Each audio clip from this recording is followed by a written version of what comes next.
अधिकार उसी का होता है जो कर्तव्य निभाता है। नमस्कार दोस्तों, मैं भावना प्रीतवानी आज लेकर के आई हूँ आपके लिए एक और कहानी। कहानी है एक पिता की जिसके 3 पुत्र और एक बेटी थी। अचानक से उस पिता की एक दिन मौत हो जाती है।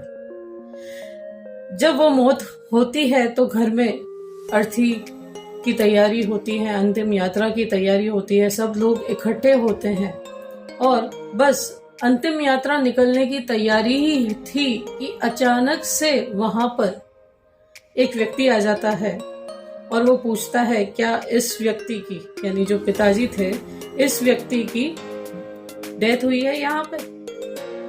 लोग बोलते हैं हाँ आपने सही सुना है, इस व्यक्ति की डेथ हुई है। तो वो व्यक्ति बोलता है रुको, आप ये अंतिम यात्रा नहीं निकाल सकते क्योंकि मुझे इस व्यक्ति से कुछ हिसाब किताब करना है। लोग बोलते हैं कैसा हिसाब किताब। वो व्यक्ति जो है वो बोलता है मुझे इस व्यक्ति से 15 लाख रुपए लेने थे और उसने बोला था जब भी मेरी मौत होगी तो आप ये 15 लाख रुपए मेरे उत्तराधिकारियों से ले लीजिएगा। अभी इनके बेटों को हाजिर करो जो इनके उत्तराधिकारी हैं, पहले ये लोग मेरा पैसा चुकाएंगे और बाद में ही मैं शव को अंतिम यात्रा पे ले जाने दूंगा। तो जैसे ही बेटे सुनते हैं आपस में लड़ मरते हैं। कोई बोलता है मैं नहीं दूंगा, दूसरा बोलता है मैं नहीं दूंगा, तीसरा बोलता है मैं नहीं दूंगा। और वो व्यक्ति जो होता है बोलता है ठीक है, अगर तुम नहीं दोगे तो तुम इस व्यक्ति के भाइयों को बुलाओ, वो देंगे। अब जो व्यक्ति मृत्यु हो चुकी थी जिसकी, उसके भाइयों ने बोला अगर इसके बेटे देने के लिए तैयार नहीं है तो मैं क्यों दूं, हम भी क्यों देंगे। वो भी मुकर गए कि मुझे नहीं देंगे। वो जो इंसान है वो भी अड़ चुका कि नहीं, पहले हिसाब किताब होगा, बाद में ही ये अर्थी निकलेगी। बहुत बड़ी बवाल हो गई। बाहर जो जेंट्स थे वो बैठे थे, बात पहुंच गई अंदर जहाँ पे लेडीज थी, सारा रुदन वाला माहौल था।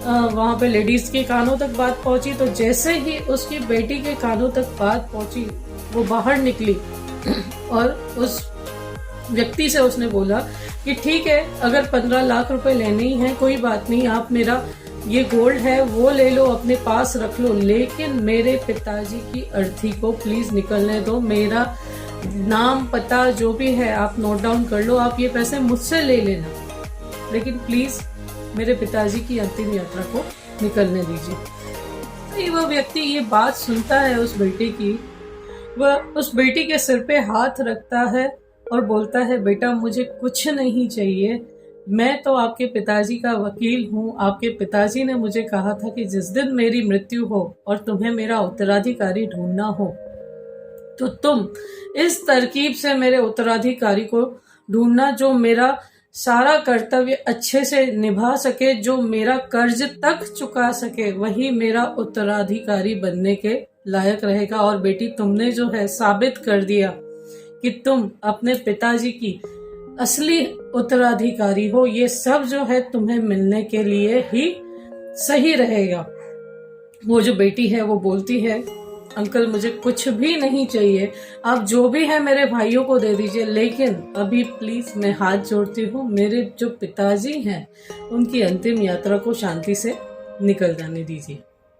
तो दोस्तों अक्सर हमारी जिंदगी में भी यही होता है, हम अधिकार लेने के लिए तो पहले पहुंच जाते हैं लेकिन कर्तव्य के लिए पीछे रह जाते हैं। और हकीकत में होना क्या चाहिए, कर्तव्य निभाना हमारा पहला फर्ज है। अगर आपने कर्तव्य ठीक से निभाए हैं तो आपको अधिकार तो ऑटोमेटिकली मिलने ही वाले हैं, आज नहीं तो कल। ठीक है, तो अधिकार मांगने से पहले अपना कर्तव्य ठीक से निभाइए, अधिकार आपको स्वयं ही मिल जाएंगे।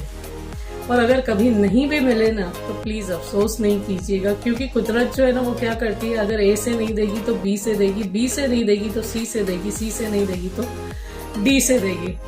लेकिन हम यही सोच के दुखी हो जाते हैं कि मुझे तो ए से ही चाहिए, मुझे ए की ही प्रॉपर्टी चाहिए।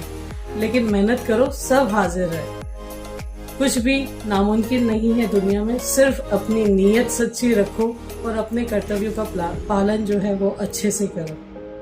अगर आपको मेरी ये कहानी अच्छी लगी हो तो प्लीज ज्यादा से ज्यादा लोगों को शेयर करें और हो सके तो मेरी चैनल को सब्सक्राइब करें एंड फॉलो करें।